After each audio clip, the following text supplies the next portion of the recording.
Tuhan, Kau begitu mengasihi kami, sehingga pikiran kami tidak sanggup mencapainya. Seringkali kami tidak mengerti, bahkan salah paham terhadap cara-cara Tuhan yang ajaib. Dan bahkan kami seringkali menganggap biasa berkat-berkat luar biasa yang sebenarnya Tuhan sudah bagikan dengan limpah kepada kami. Dengan kesadaran ini, kami mau merendahkan hati. Kami rindu Engkau menyapa kami. Roh Kudus-Mu mencelikkan dan bekerja dengan leluasa di dalam hati, pikiran masing-masing kami. Sehingga melalui ibadah yang terlihat biasa bagi dunia ini pun, kami boleh mengalami Tuhan yang luar biasa itu. Inilah kami ya Tuhan. Berbelas kasihanlah kepada kami. Dalam nama Tuhan Yesus Kristus kami naikkan doa ini. Semua yang percaya katakan amin. Silakan duduk Bapak Ibu.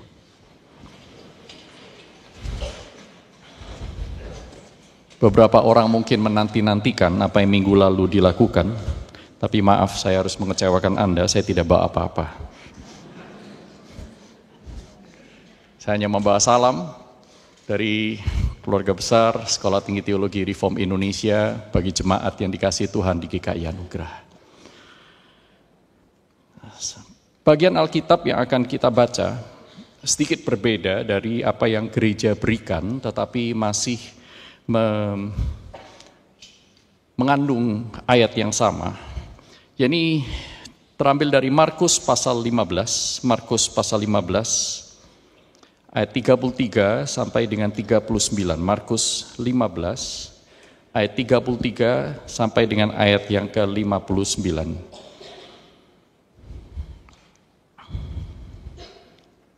Demikian bunyi firman Tuhan. Pada jam 12, kegelapan meliputi seluruh negeri itu dan berlangsung sampai jam 3. Pada jam 3, berserulah Yesus dengan suara nyaring. Eloi, Eloi, lama sabachthani. Dalam Injil Markus dicatat Eli, Eli, lama sabachthani. Yang berarti, Allahku, Allahku, mengapa engkau meninggalkan aku? Mendengar itu, beberapa orang berdiri di situ berkata, lihat, ia memanggil Elia. Bergegaslah seseorang mencelupkan bunga karang ke dalam anggur asam, lalu melilitkannya pada sebatang buluh dan memberi Yesus minum, serta berkata, baiklah kita tunggu dan lihat apakah Elia datang untuk menurunkan dia. Yesus berseru dengan suara nyaring dan mengembuskan napasnya, napas terakhir. Terkoyaklah tabir bait suci menjadi dua dari atas sampai ke bawah. Ketika kepala pasukan yang berdiri berhadapan dengannya melihat dia mengembuskan napas terakhir seperti itu, berkatalah ia, sungguh orang ini anak Allah. Beberapa tahun yang lalu saya berjumpa dengan seorang bapak, usianya waktu itu 60-an tahun. Dia mengetok pintu rumah saya pada saat saya dan istri sedang bergegas ingin pergi mau KTB Pasutri di hari Sabtu pagi. Kemudian bapak ini mengatakan, saya hanya ingin melihat tandon air. Saya ditugaskan oleh Pak RT, ada surat tugasnya, ada logo di kaos yang dikenakannya, untuk melihat apakah tandon berfungsi dengan baik. Saya sudah ada di mobil, sudah menyalakan mobil, istri saya yang keluar belakangan menerima bapak itu untuk mengintip sebentar isi tandon di pekarangan rumah. Kemudian bapak itu bertanya kepada istri saya, karena rumah kami kecil, pekarangan itu juga kecil, pintu mobil, kaca jendela itu terbuka, maka saya mendengarkan percakapan itu. Dan bapak itu bertanya kepada istri saya, mau pergi kemana hari Sabtu pagi-pagi begini? Karena biasanya hari Sabtu itu saatnya, jadwalnya untuk bangun siang. Kebanyakan orang di tempat kami, paling tidak, saya tidak tahu kalau orang-orang di Bandung bangun lebih pagi hari Sabtu. Tapi kemudian istri saya menjawab, oh kami mau ke gereja. Karena kami mau ber-KTP. Dan kemudian, oh ke gereja ya, ya saya juga sudah puluhan tahun ke gereja. Tetapi beberapa tahun terakhir ini saya sudah tidak ke gereja lagi. Maka istri saya bertanya, loh kenapa tidak ke gereja lagi? Saya sudah pindah agama. Saudara, hal itu menyentak saya, istri saya, dan saya membicarakan di sepanjang perjalanan menuju gereja. Yang ada dalam pikiran saya saat itu, bahkan sampai saat ini, saudaraku, saya merasa ngenes. Berarti orang ini sudah puluhan tahun, puluhan kali melewati rangkaian Natal dan Paskah. Mungkin juga sudah mendengar khotbah-khotbah mengenai 7 perkataan salib berkali-kali. Itu pun kalau dia hanya orang Kristen napas, Natal Paskah. Kalau dia orang Kristen yang cukup rajin, dia sudah ribuan kali mungkin, ratusan kali minimal, mendengarkan khotbah-khotbah, pemberitaan-pemberitaan Injil tentang Yesus Kristus. Dan kesimpulan yang dia bagikan kepada kami adalah, semua agama itu kan sama, yang penting kita berbuat baik. Waduh, celaka. Jadi apa yang dia dengar di gereja? Apa yang dia dengar tentang salib Kristus? Mengapa Yesus harus mati? Kalau yang penting dalam agama itu adalah semua orang harus berbuat baik. Apa artinya menjadi Kristen? Apa artinya mengikut Kristus? Apakah cukup menjadi orang Kristen 5D? Datang, duduk, dengar, duit. Tahu deh yang terakhir? Dadah. Gak ada urusan dengan Yesus. Yesus hanya hari Minggu 2 jam. Begitu pulang kita bersumpah serapah. Begitu pulang kita punya agenda sendiri. Tuhan ada di mana? Tunggu minggu depan. Apa artinya Yesus mati buat kita? Apa artinya saudara dan saya mengaku kita itu orang berdosa yang membutuhkan juru selamat? Apakah saudara dan saya puluhan tahun mengikut Kristen mengalami digembalakan oleh Kristus? Mengalami Yesus hidup di dalamku, aku hidup di dalam dia. Mengalami, bukan cuma tahu. Bukan cuma menganggap diri tahu. Maka hari ini ketika kita masuk di dalam perkataan yang keempat dalam perkataan Kristus di kayu salib itu. Eli, Eli, lama sabachthani. Mungkin juga sudah belasan kali saudara dan saya mendengar bagian ini. Pertanyaannya adalah apa artinya? Nah, bagaimana saudara dan saya bisa mengalami kebenaran yang disampaikan oleh Tuhan lewat bagian ini? Saudaraku, apa artinya Eli, Eli, lama sabachthani? Oh ya, terjemahannya jelas. Allahku, Allahku, mengapa engkau meninggalkan aku? Iya, tapi itu apa artinya? Mengapa Yesus Kristus yang membangkitkan orang mati berkata seperti itu? Mengapa Yesus yang menyembuhkan orang yang sakit mengatakan seperti itu? Mengapa Yesus, Sang Anak Allah yang menjadi manusia berkata, Allahku, Allahku, mengapa engkau meninggalkan aku? Apa yang sebenarnya terjadi, saudaraku? Matius, Markus, Lukas kompak menulis seperti yang tadi kita baca, bahwa kegelapan meliputi seluruh negeri. Sesuatu yang tidak normal. Saking tidak normalnya sehingga kepala pasukan tuh berkata, ini orang ini mati tidak seperti orang-orang disalibkan yang lain mati. Hanya jam 12 sampai jam 3. Kegelapan meliputi seluruh negeri. Tidak ada matahari. Orang-orang juga tidak siap menyalakan lampu-lampu penerang yang lain. Saudaraku, kegelapan betul-betul gelap. Seolah-olah ingin menyatakan bahwa semua tanda-tanda penyertaan Allah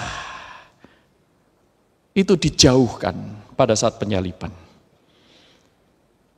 Mazmur 19 berkata, langit dan bumi menceritakan kemuliaan Allah, tetapi saat itu gelap. Kemuliaan Allah seolah-olah menjauhi.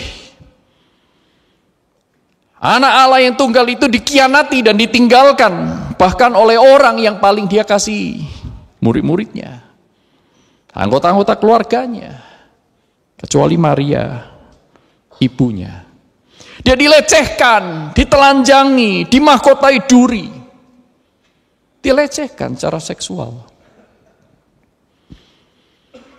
diarak dalam kondisi telanjang, diludahi, disesah, dipaku, disiksa, dan dicemooh orang, diolok-olok. Engkau katanya bisa menyelamatkan orang lain, selamatkan dirimu sendiri. Jangan telan ludahmu sendiri ya. Sekarang buktikan yang kamu katakan. Dia haus, lapar, mengalami kesakitan yang ekstrim. Matahari pun enggan bersinar. Saya membayangkan para malaikat surga yang banyak itu sedang menahan diri. Sementara iblis yang tidak kasat mata sedang menikmati. Saudaraku, surat-surat ini dibaca oleh orang-orang Yahudi. Bagi orang Yahudi, kalau kita ingin mengerti, saudaraku, berkat terbesar yang paling mereka nantikan adalah hidup di hadapan Allah. Bagi orang Yahudi. Itulah sebabnya banyak contoh tentang hal ini dalam Musa, tulisan Musa, rasul-rasul, nabi-nabi, saudaraku, banyak sekali. Tetapi saudara tentu ingat yang satu ini, karena seringkali dibacakan hampir di setiap akhir ibadah, yaitu Bilangan pasal 6, ayat 22 sampai 27, yaitu formulasi berkat, saudaraku. Di sana dikatakan Tuhan berfirman kepada Musa, berbicaralah kepada Harun dan anak-anaknya, beginilah kamu harus memberkati orang Israel. Katakanlah kepada mereka, Tuhan memberkati engkau dan melindungi engkau. Tuhan menyinari engkau dengan wajahnya. Dan memberi engkau kasih karunia. Tuhan menghadapkan wajahnya kepadamu dan memberi engkau damai sejahtera. Tidak ada tempat di muka bumi ini, tidak ada kondisi yang lebih diingini oleh orang-orang yang takut akan Tuhan selain hidup bersama dengan Allah dan berhadapan dengan wajahnya. Bagi orang Israel, berhadapan itu menunjukkan satu relasi yang indah dan intim. Lawannya adalah membelakangi. Seseorang yang selalu membelakangi, saudaraku, berarti ada sesuatu, ada konflik, ada musuhan di sana. Saya tidak tahu bagaimana Anda dan pasangan Anda tidur setiap hari, tapi jangan ditarik sampai ke sana. Mungkin tidak harus karena konflik. Tetapi pada saat kita konflik, kita tidak ingin melihat wajah orang yang kita benci. Itulah sebabnya bagi orang Israel, saudaraku, berdamai dengan Allah itu adalah inti dari ibadah. Apa artinya berada di rumah Allah, tetapi Allah membalikkan badannya dari kita. Allah tidak ingin memandang kita karena apa? Karena kita berlumuran dosa.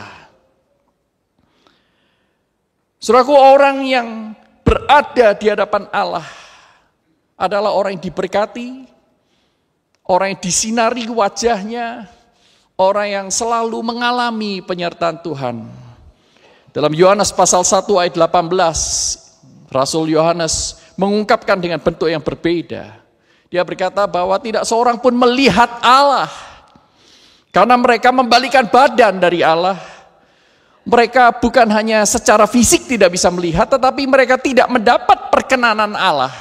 Mereka tidak bisa mengenal Dia oleh karena dosa-dosanya. Manusia menyembunyikan diri dari hadirat Allah karena takut. Mereka penuh dengan dosa. Tetapi, lanjut Yohanes, anak Allah yang tunggal, yang duduk di pangkuan Bapa, begitu dekat melihat wajah Bapa itu, dialah yang menyatakannya. Nah, saudaraku, ini adalah satu kondisi berkat yang luar biasa, yang kekal, yang sempurna, yang Allah sediakan bagi semua orang yang percaya. Tetapi hal itu tidak terjadi di Golgota. Sehingga Yesus itu berkata, Eli, Eli, lama sabachthani, Allahku, Allahku, mengapa engkau meninggalkan aku? Allah tidak lagi menghadapkan wajahnya kepadanya. Tetapi pertanyaan kita adalah, mengapa kok Yesus ditinggalkan? Betul? Saya ditinggalkan Allah, itu wajar karena saya penuh dosa. Allah tidak memberkati pekerjaan tangan saya, itu wajar karena saya sering main belakang, main di bawah meja, saya sering kali curang, saya suka berbohong. Allah tidak memberkati pekerjaan saya, itu wajar, kita sudah tahu alasannya. Tetapi kalau anak Allah yang kekal berkata, mengapa engkau meninggalkan aku? Padahal dia adalah anak tunggal Allah yang sempurna. Dia dikasihi Allah dan mengasihi Allah dengan sempurna. Dia taat kepada kehendak Bapa secara sempurna sampai mati di kayu salib. Kata Filipi pasal 2 ayat ke-8. Dia tidak bercacat, dia tidak bersalah. Lalu mengapa dia ditinggalkan? Saudaraku, jelaslah Tuhan Yesus sedang menggenapi apa yang dicatat di dalam Perjanjian Lama. Yesaya 53 ayat 4 sampai 5 berkata demikian, saudaraku. Yesaya 53, sebenarnya seluruh pasal Yesaya ini, tetapi untuk mempersingkat waktu kita hanya membaca ayat 3, ayat 4 dan ayat 5 saja. Sesungguhnya penyakit kitalah yang ditanggungnya dan kesengsaraan kita yang dipikulnya. Padahal kita mengira dia kena tulah, dipukul dan disakiti Allah. Akan tetapi dia ditikam karena pemberontakan kita. Dia diremukkan karena kejahatan kita. Hajaran yang mendatangkan damai sejahtera bagi kita ditimpakan kepadanya. Dan karena bilur-bilurnya kita disembuhkan. 2 Korintus 5 ayat 21 mengatakan demikian. 2 Korintus 5. Dia yang tidak mengenal dosa telah dibuatnya menjadi dosa karena kita, supaya dalam dia kita dibenarkan oleh Allah. Alasannya jelas. Yesus ditinggalkan oleh Allah Bapa. Tanda-tanda penyertaan itu ditarik. Bukan karena dia sendiri yang berdosa, tetapi dia sedang menanggung dosa saudara dan saya. Ini adalah sebuah puncak. Salib adalah puncak penderitaan Kristus sebagai anak domba Allah yang menghapus dosa seluruh dunia. Bukan karena salib itu begitu kejam, tetapi yang lebih daripada itu adalah karena dia ditinggalkan oleh Bapa. Sesuatu hal yang misterius, unthinkable, tidak bisa kita pikirkan. Namun Kristus alami itu demi kita. Dan ketika orang Yahudi sibuk di bait Allah mempersembahkan anak domba Paskah secara simbolis, Kristus di Golgota mempersembahkan diri sebagai korban sejati yang sesungguhnya, yang disimbolkan itu. Apa yang sedang terjadi? Eli, Eli, lama sabachthani. Penebusan sedang dilakukan. Anak domba Allah sedang disembelih di Golgota. Tetapi tidak berhenti di sana. Yang menarik adalah di atas kayu salib itu, Yesus menyerukan Mazmur 22. Eli, Eli, lama sabachthani. Itu adalah kutipan dari Mazmur 22 ayat yang pertama. Allahku, Allahku, mengapa engkau meninggalkan aku? Ahli Taurat dan Farisi tahu apa yang dia kutip. Mengapa? Apa artinya? Saudaraku, Mazmur 22 adalah salah satu dari nubuatan Mesias di Perjanjian Lama. Ada banyak sekali, saudaraku. Ada yang berkata 190 sekian, ada yang berkata 400 sekian, tetapi para ahli itu setuju, angka itu yang teliti adalah di atas 300. 300 plus nubuat tentang Mesias di Perjanjian Lama. Dan pada saat itu Tuhan Yesus memilih Mazmur 22. Kalau saudara baca Mazmur 22, saudara akan menemukan minimal ada 8 nubuat Mesias yang digenapi di dalam peristiwa penyaliban itu. Yaitu bahwa dia dimaki-maki, dicemooh, bahwa langit-langit mulutnya itu melekat, artinya dia haus, bahwa dia akan ditelanjangi, pakaiannya itu akan dibagi-bagikan, orang membuang undi, itu semuanya ada di Mazmur 22. Saudaraku, ada minimal 8 dari 300 sekian nubuat digenapi di sana. Dan Tuhan Yesus tahu apa yang dia sedang katakan. Dia ingin menyampaikan Mazmur itu. Sekaligus menunjukkan bahwa dia mengalami apa yang dinubuatkan. Saudara, mungkin ada di antara kita yang berkata, itu mungkin kebetulan, ya kan? Saudara, mari kita hitung-hitung matematika. Kalau misalnya Yesus itu menggenapi 8 nubuat, berapa kemungkinannya ada orang lain menggenapi hal yang sama? Dia disalibkan, ya, tangan dan kakinya ditembus paku, ya, dia disalibkan, dicemooh, dan kemudian dia haus, pakaiannya diundi orang, dan mengatakan, Eli, Eli, lama sabachthani. Berapa kemungkinannya? Ada yang ngitung, saudaraku. Kemungkinannya adalah 1 dibanding 10 pangkat 17. Kalau 10 pangkat 12, 10 pangkat 12 ya. 10 pangkat 12 itu triliun, betul? Kalau 9 kan miliar. 12 triliun, kalau 15 nolnya itu kuadriliun. Kuadriliun.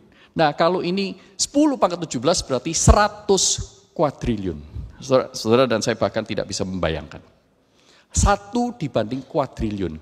Sederhana saja. Kalau saya itu memilih 8 orang di antara Anda, ini pun sebenarnya masih tidak sebesar itu angkanya. Katakanlah saya memilih 8 orang di antara Anda, tidak ada seorang pun tahu kecuali orang yang saya pilih gitu ya.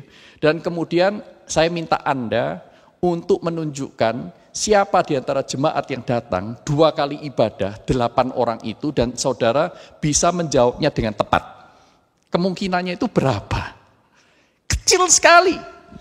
Artinya bahwa semua nubuat itu digenapi, itu tidak mungkin digenapi secara random, secara kebetulan, namun pasti ada kesengajaan. Dan hal ini menunjukkan bahwa Yesus adalah satu-satunya Kristus yang dinubuatkan itu. Ini baru 8.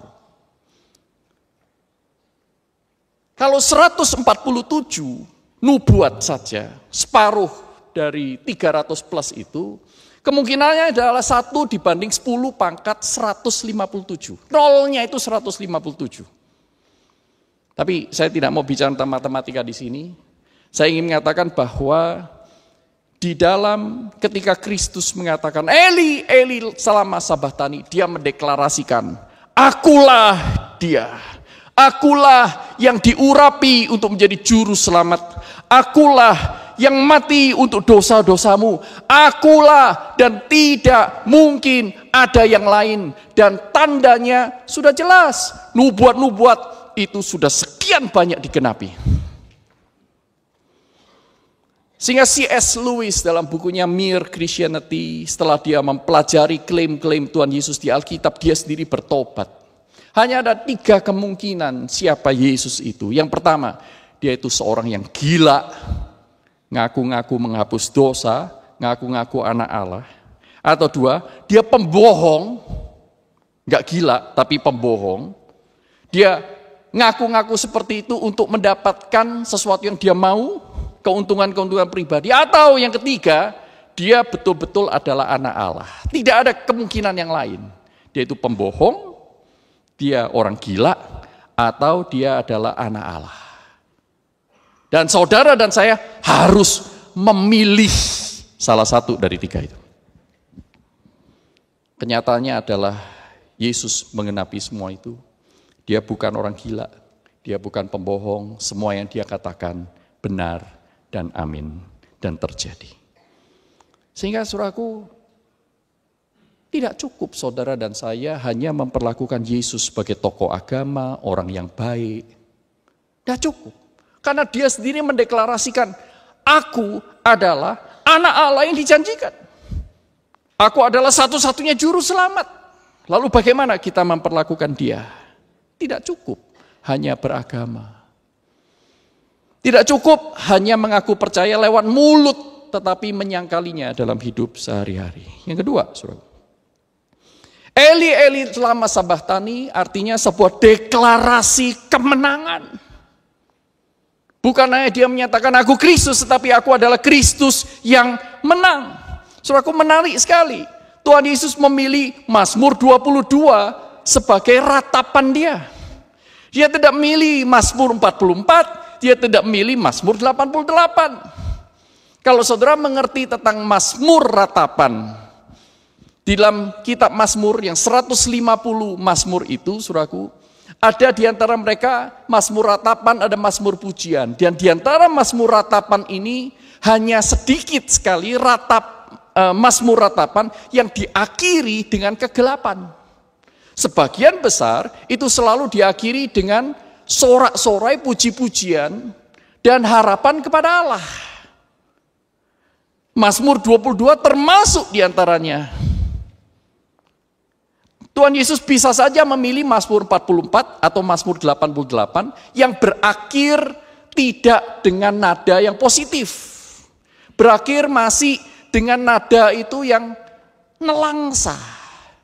Namun Tuhan Yesus memilih Mazmur 22 yang orang-orang Farisi dan ahli Taurat tahu, dan juga orang-orang Yahudi yang mengerti Mazmur 22, dia tahu bahwa penyalipan ini bukan akhir, bukan tanda titik di dalam buku yang bagus, bukan. Ini masih koma. Eli Eli lama sabachthani itu baru bagian pertama dari nyanyian ratapan. Dan di akhirnya saudaraku ada Mazmur yang berisi dengan puji-pujian. Saudara bisa teruskan Mazmur 22 di ayat 25, di sana dikatakan sebab Allah tidak memandang hina ataupun menganggap sepi kesengsaraan orang yang tertindas. Ia tidak menyembunyikan wajahnya terhadap orang itu, dan ia mendengarkan seruannya minta tolong. Dan itulah yang kita lihat di dalam bagian yang saudara dan saya baca. Itu sebabnya kegelapan hanya berlangsung sampai jam 3 setelah Yesus, seorang yang benar, Kristus, seorang yang selalu taat melakukan kehendak Bapanya itu, selesai menanggung seluruh penebusan itu. Dosa saudara dan saya sudah dibayar lunas di kayu salib. Matahari kembali bersinar. Ini artinya bahwa kemenangan sudah diraih. Eli Eli lama sabachthani tidak perlu diserukan oleh saudara dan saya lagi. Karena sebenarnya Allah tidak pernah meninggalkan kita. Penderitaannya sudah berakhir. Maka minggu-minggu berikutnya, minggu-minggu depan, saudara akan belajar tentang aku haus, sudah selesai, Bapa, kepadamu kuserahkan nyawaku. Saudaraku, penebusan atas dosa-dosa kita sudah tuntas, kemenangan itu sudah diraih, pengampunan sudah disediakan kepada orang yang percaya. Orang yang percaya kepada Dia dan mau meninggalkan hidup lamanya. Eli Eli lama sabachthani di dalam perspektif Mazmur 22, itu adalah sebuah undangan untuk setiap orang yang percaya. Supaya saudara dan saya tidak perlu menyerukannya lagi, saudara dan saya tidak bisa mengalami kengerian dosa karena kita jauh dari Allah, kalau kita percaya kepadanya. Kita tidak perlu lagi meragukan penyertaan Allah, sekalipun harus melewati lembah kekelaman akibat dosa-dosa kita sendiri. Sekalipun kita harus lewat sakit penyakit yang berat. Sekalipun saudara dan saya harus mengalami derita di dunia ini. Seperti yang dialami Kristus, tetapi Allah tidak pernah meninggalkan dia. Sampai satu titik puncak, dia menebus dosa manusia. Saudara, bayangkan kisah Bapak dalam perumpamaan anak yang hilang. Tadi lagu terakhir dikaitkan ke sana. Coba bayangkan, saudara, bayangkan. Dalam Injil Lukas itu. Perumpamaan pertama, domba yang hilang, sang pemilik domba pergi mencari. Gembala itu pergi mencari. Ya.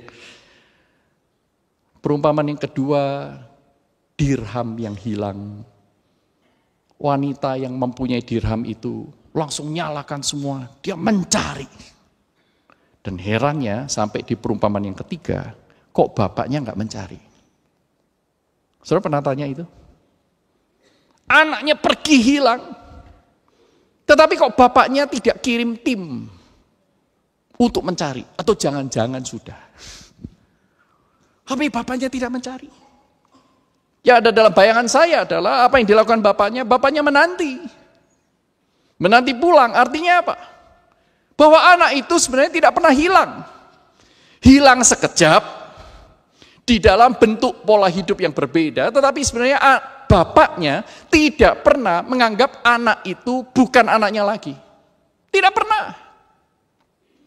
Jadi bukan betul-betul hilang di dalam pengertian yang kita pikirkan mungkin selama ini. Lalu saya tanya, mengapa Tuhan Yesus memberikan perumpamaan seperti ini? Seolah-olah Bapa ini helpless. Seolah-olah Sang Allah Bapa itu menunggu kita tanpa melakukan apa-apa. Saudara, satu hal yang saya simpulkan dalam bagian ini adalah bahwa Sang Bapa ini, Tuhan Yesus ingin mengatakan bahwa Allah selalu membuka tangan bagi kita. Penerimaan itu selalu tersedia. Kamarmu belum diganti dengan orang lain. Kalau engkau pulang, engkau tetap akan memiliki kamar yang sama. Pakaian-pakaianmu yang lusuh akan diganti. Aku akan memberikan cincin ke jarimu, menunjukkan bahwa aku menerima engkau dengan sempurna. Engkau kuampuni. It's okay. Tetapi satu hal yang saya melihat Tuhan Yesus ingin bagikan. Kasih itu gak bisa dipaksa. Hanya kalau engkau mau balik, engkau akan mengalami aku lebih lagi. Hanya kalau engkau mau bertobat, meninggalkan kandang babimu itu. Hanya kalau engkau mau bertobat, meninggalkan kehidupanmu yang kotor, yang penuh dengan dosa. Hanya kalau engkau mau berbalik arah kepadaku, mencari wajahku, aku akan selalu di sana, menunggumu di depan pintu. Wajahnya selalu terarah keluar, tangannya selalu terbuka, kakinya siap menyongsong. Saudara, berbicara tentang Bapa itu berlari menyambut sang anak. Ini menarik sekali, karena kalau saudara mempelajari kultur orang Yahudi, ada 3 orang. 3 golongan orang yang tidak berlari di depan umum. 1, pejabat. Kalau pejabat itu lari gitu ya, wah, tidak berwibawa. Yang kedua itu guru, rabi, tidak lari-larian. Ngapain rabi? Lari, kebelet pipis. Langsung dia kehilangan murid. Tidak memberikan teladan bagaimana tampil elegan. Yang ketiga adalah orang tua. Orang tua tidak lari mengejar anaknya. Anak harus lari ngikutin orang tua. Tetapi yang dikatakan di bagian ini, Bapak itu lari. Artinya apa? Tidak ada yang lebih penting. Perkataan orang tidak penting. Dia rela disalahpahami demi untuk menunjukkan, anakku, aku mengasihimu. Berapa banyak orang salah mengerti tentang Tuhan dan kasih-Nya yang besar itu. Orang seperti ini kok diterima lagi di gereja. Orang seperti ini sudah tidak ada gunanya. Tetapi Tuhan masih menerima orang-orang seperti itu. Kok dia masih bertobat itu jam-jam segini sih? Usianya sudah lanjut. Dia bisa apa? Kalau mau melayani apa? Mau berdiri cukup lama menjadi penyambutan juga tidak sanggup. Nyanyi suaranya udah gak bagus. Dia bisa apa? Tetapi Tuhan memberikan kasih karunia-Nya, melampaui apa yang orang lain pikirkan. Dia rela disalahpahami oleh dunia untuk menyatakan kasih-Nya yang besar. Karena apa? Karena Eli, Eli, lama sabachthani. Deklarasi undangan. Siapapun, berapa lama pun engkau sudah meninggalkan Tuhan, aku sudah mati bagimu. Saudaraku, ada yang tahu Nick Vujicic? Yang tahu angkat tangan? Beberapa, sedikit ya. Seorang Australia yang dilahirkan tanpa tungkai, tanpa tangan, tanpa kaki. Nick Vujicic ini lama-kelamaan dia tahu dia berbeda. Anak-anak yang lain bisa berlari-lari, dia nggak punya kaki. Anak-anak yang lain bisa lempar-lemparan bola, dia nggak punya tangan. Mau pergi kemanapun harus bersandar kepada orang tuanya, bergantung kepada orang lain, harus minta tolong. Dia sedih sekali, dia depresi, dia kepengen mati, satu kali dia mau bunuh diri. Ya, dia masuk di kamar mandi, dia nyalakan keran itu di bathtubnya, penuh dengan air, dan nyemplung dia kepengen mati. Tapi ternyata badannya terlalu ringan, tidak jadi mati dia. Sampai akhirnya Tuhan menangkap dia, aku mau pakai kamu untuk pekerjaan yang besar. Tuhan, aku gak punya tangan, gak apa-apa, kamu punya Tuhan. Tuhan, aku gak punya kaki, gak apa-apa, kamu punya aku. And that's enough, itu cukup. Akhirnya satu kali, saudaraku, singkat cerita, Nick Vujicic ini pergi untuk pelayanan pemberitaan Injil di India. Setelah dia memberitakan Injil, panitia mengajak dia masuk ke dalam sebuah red light district. Sudah tahu ya, kalau red light district ini berarti daerah prostitusi, di daerah Mumbai. Dia diajak ke sana oleh beberapa panitia untuk dipertemukan dengan satu orang. Saudaraku, red light district ini, itu luasnya itu 4 hektar. 250 rumah bordil. Setiap rumah menjajakan sedikitnya itu 6 gadis. Nah, setiap gadis itu biasanya sudah dijual oleh orang tuanya yang miskin dengan harga $700 US dollar. Saudaraku, 250 bordir kali 6, 1.500 wanita menjajakan diri di sana. Nah, Nick Vujicic itu diajak masuk ke sana untuk berjumpa dengan seorang wanita tua, usianya 90-an tahun. Sudah 4,5 tahun terakhir tidak bisa berjalan. Bukan karena nggak kuat, tapi nggak bisa jalan, lumpuh.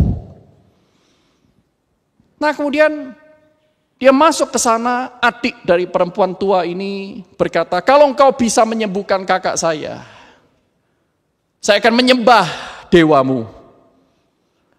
Kemudian Nick Vujicic melakukan pemberitaan Injil, menginjili orang yang sakit, menginjili keluarganya, dan kemudian dia terbeban untuk mengajak mereka berdoa. Dia berkata, dia sembuh atau tidak sembuh, bukan urusan saya. Itu adalah kedaulatan Tuhan, dia bilang. Tapi mari kita berdoa. Dia berdoa, mari kita berdoa. Dia digerakkan oleh Tuhan. Dia berdoa. Waktu dia melek amin, saudaraku, masih tidak bisa jalan. Orang semuanya menahan diri, mereka bingung mau ngomong apa. Ya. Tapi kemudian Nick Vujicic ini digerakkan lagi untuk doa lagi sekali. Ayo kita doa lagi. Mereka bersama-sama berdoa dalam rumah yang sempit itu. Mereka berdoa.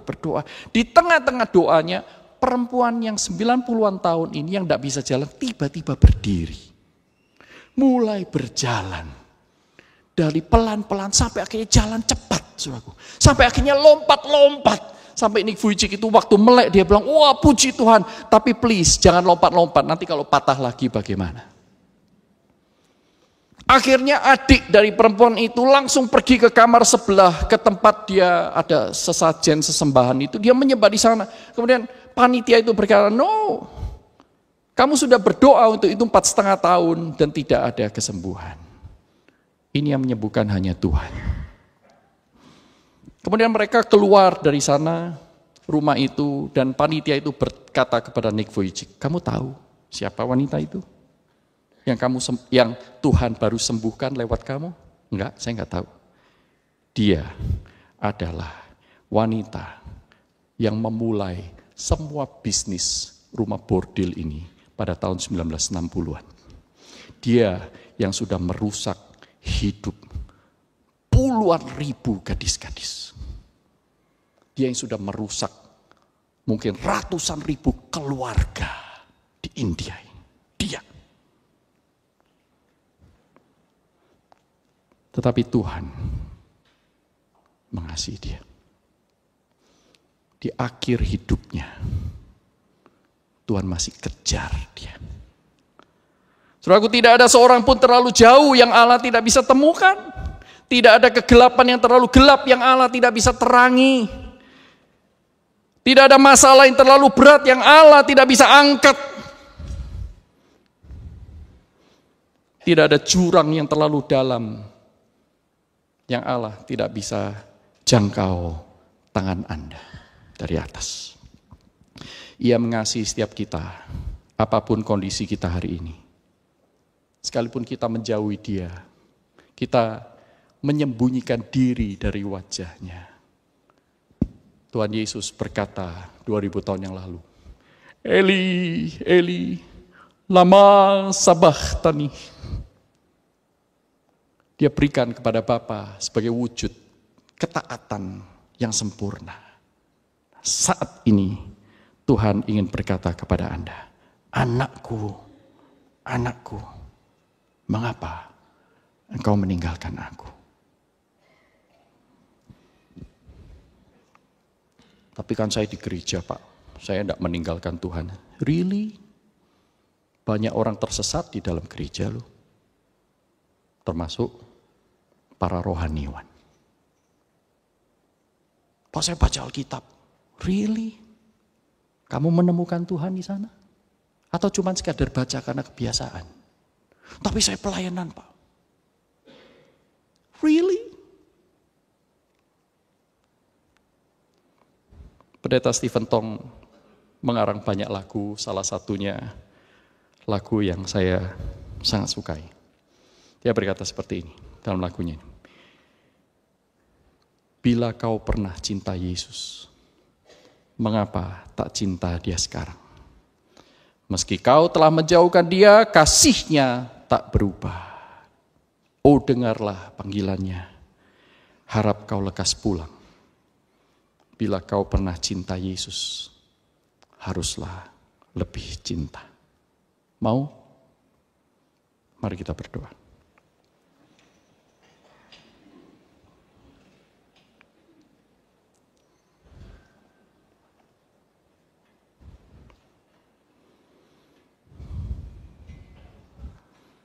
Tuhan, terima kasih karena Engkau masuk di dalam kegelapan yang paling gelap untuk membawa kami keluar dari sana. Terima kasih karena Engkau menanggung beban yang paling berat supaya Engkau bisa membantu kami mengangkat beban berat yang kami alami hari ini bersama dengan Engkau. Terima kasih karena Engkau rela meninggalkan singgasana surga untuk mati bagi kami. Supaya kami rela meninggalkan singgasana dosa untuk hidup bagimu. Tolong kami terus-menerus merenungkan kasih Tuhan yang tak habis-habisnya. Engkau curahkan kepada kami. Tanamkan firman-Mu, kuatkan kami, jauhkan kami dari dosa Tuhan. Dalam nama Tuhan Yesus Kristus kami bersyukur untuk pengampunan yang Kau berikan kepada setiap orang yang percaya. Amin. Tuhan memberkati kita semua.